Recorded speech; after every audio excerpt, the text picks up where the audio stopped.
Hi, Narelle from Simply Scrapping, and today I have a hack I'm hoping is going to work for my glass mat. I hate how the lights reflect in all the time. I try to cover it with paper, but then I can't use it for mixed media.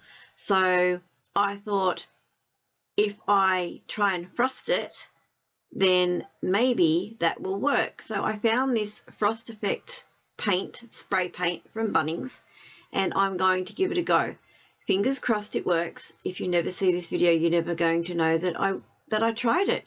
But if you see this video, then you know I had some sort of success. So I know my mat was pretty grubby and I need to clean it.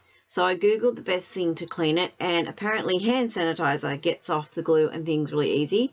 So I gave it a really good going over with hand sanitizer. And then it was time for the truth. Does this spray effect actually work? Check this out. It works. It is frosted now.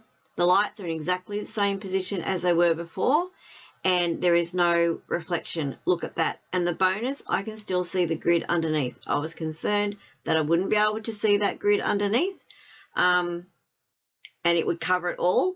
But look at that. It is frosted. There's no light reflection. Now, I haven't given it a top coat of sealer. I'm going to see how it goes, see if it scratches off, see how durable it is.